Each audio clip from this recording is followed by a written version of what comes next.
Hello dear students, आज हम 9th social science का पार्ट चैप्टर 1 का जो तीसरा क्वेश्चन है, 19वीं और 20वीं सदी की दुनिया के लिए फ्रांसीसी क्रांति कौन सी विरासत छोड़ गई, इस पर चर्चा करेंगे।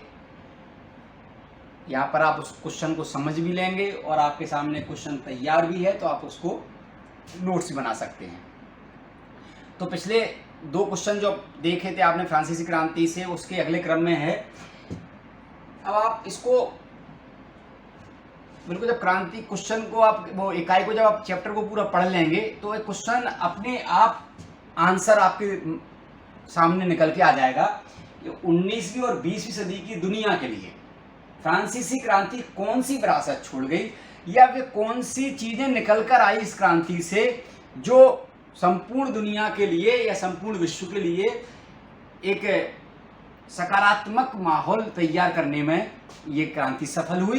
तो प्यारे बच्चों, उसमें जो सबसे बात करें, 1789 की फ्रांसीसी क्रांति विश्व में प्रथम प्रमुख स्थान रखती है।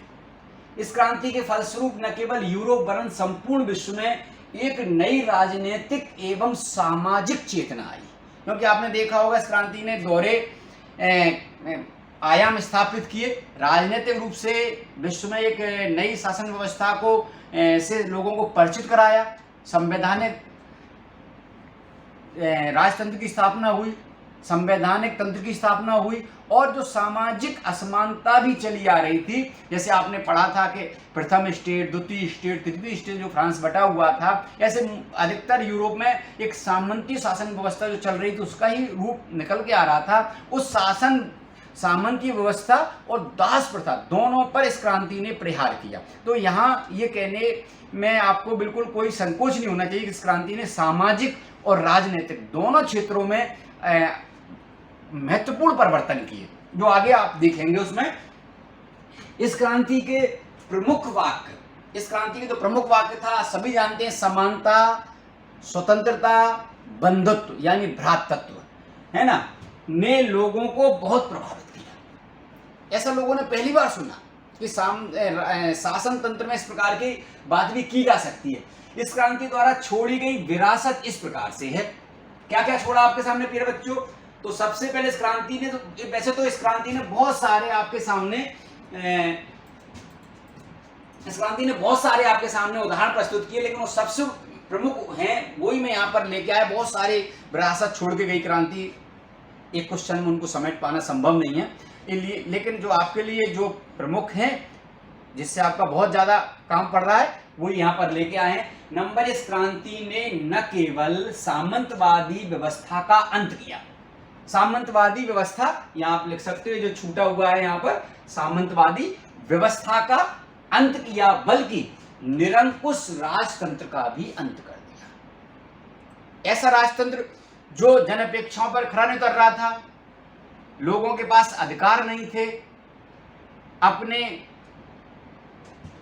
आवश्यकता के अनुसार लोगों पर टैक्स लगाया जा रहा था, हर तरीके से जनता को शोषित किया जा रहा था, ऐसी शासन व्यवस्था का अंत कर दिया।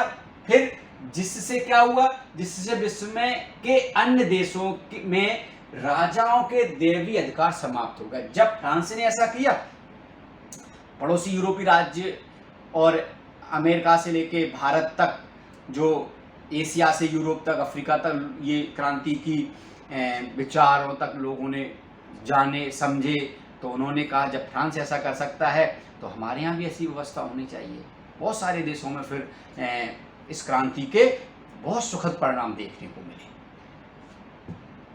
जिससे विश्व के अन्य देशों में राजाओं के दैवीय अधिकार समाप्त हो गए एवं संवैधानिक शासन व्यवस्था की स्थापना होने लगी। लोग अब संवैधानिक लोकतंत्र की बात करने लगे। राजतंत्र एक अब लोगों को व्यवस्था समझ में आ गई कि इस व्यवस्था में जब राजा बहुत अच्छा होता है तो राजा जनहितैषी हो जाता है, वरना राजा अधिकतर निरंकुश और अपने हिसाब से सब प्रकार के व्याख्या करता है चीजों की।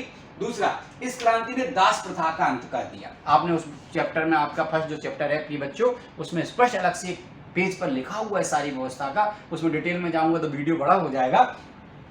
क्रांति ने दास प्रथा का अंत कर लोगों को समानता के अधिकार से परिचय कराया। जैसे आपने सामंती व्यवस्था में उसमें आप पढ़ेंगे कि दासों का बहुत ही दयनीय, बहुत ही बुरी स्थिति थी। उस स्थिति को फ्रांस ने समाप्त कर दिया, और इसने समाप्त ही नहीं किया, इस दास प्रथा का जो सबसे अच्छा उदाहरण अंत का देखने को मिलता है वो अमेरिका के स्वतंत्रता संग्राम में, और उसके बाद में जो गृह युद्ध वगैरह अमेरिका के हुए। जब आप अगली क्लासों में जाओगे तो आप देखेंगे कि इस क्या कहते हैं व्यवस्था, इस जो अभी क्रांति में ये जो निर्णय हुए उसका कहां दूर तक परिणाम देखने को मिला। तीसरा, फ्रांसीसी क्रांति ने विश्व को मानव अधिकारों से परिचय कराया।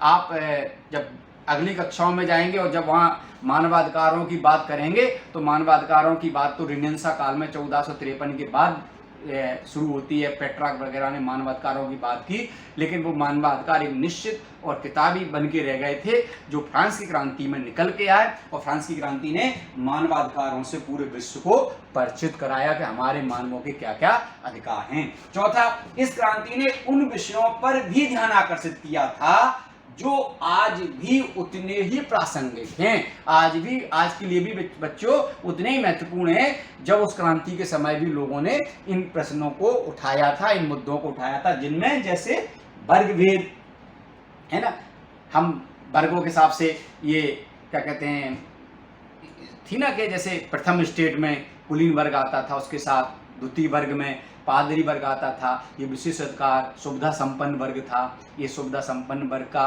और निर्धन गरीब वर्ग का सुविधाहीन वर्ग के बीच में जो फ्रांस की क्रांति में सबसे पहले इसी व्यवस्था का अंत किया गया। तो वर्ग भेद महिला सशक्तिकरण, हालांकि फ्रांस की क्रांति में कल मैंने आपको क्वेश्चन पढ़ाया था, उसमें बताया था कि महिला सशक्तिकरण की ओर फ्रांस की क्रांति से बहुत ज़्यादा चीज़ निकल के नहीं आई थी, और मैंने कल पढ़ाया था किस लोगों को इस क्रांति से उदासीनता हुई, इस क्रांति से कौन से लोग थोड़े से दुखी हुए, वो महिलाएं थीं, क्योंकि उन्हें अभी भी समानता का अधिकार नहीं मिल पाया था, उन्हें अभी भी क्या कहते हैं वोटिंग राइट्स नहीं मिले हुए थे वो इस क्रांति में, लेकिन फिर भी महिलाओं की ओर विशेष ध्यान इस क्रांति में दिया गया।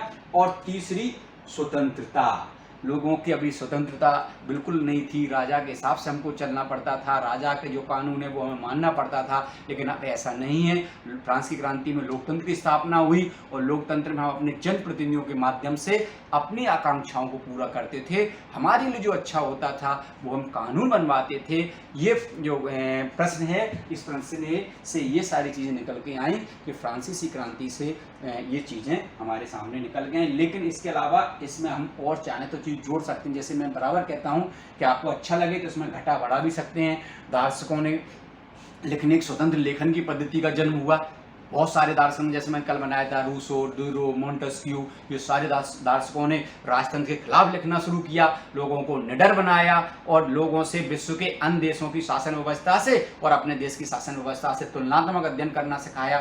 यही क्रांति, इस क्रांति से उपनिवेशवाद में जो जबरदस्त तरीके से पूरे विश्व में उपनिवेशवाद चल रहा था, यानी दूसरे देशों पर आर्थिक और साम्राज्यवादी तरीके से कब्जा किया जा रहा था, फ्रांस की क्रांति ने उन देशों के खिलाफ भी माहौल खड़ा किया, और इसी का परिणाम ये निकला दोस्तों बच्चों कि भारत जैसे देश में भी इंग्लैंड के खिलाफ एक क्रांति उठ खड़ी हुई। भारतीय क्रांतिकारियों के लिए फ्रांसीसी क्रांति ने बहुत ही सकारात्मक माहौल तैयार किया, बहुत ही लोगों को प्रेरणा दी। फ्रांस की क्रांति से ही लोग प्रेरित होकर स्वतंत्रता आंदोलन में अंग्रेजों के खिलाफ आप आसानी से या अंग्रेजों के खिलाफ सशक्त रूप से खड़े होकर लड़े। तो आज के लिए इतना ही, अगले वीडियो में हम अगला क्वेश्चन लेके आएंगे। तब तक के लिए घर पे रहिए, सुरक्षित रहिए। जय हिंद, जय भारत।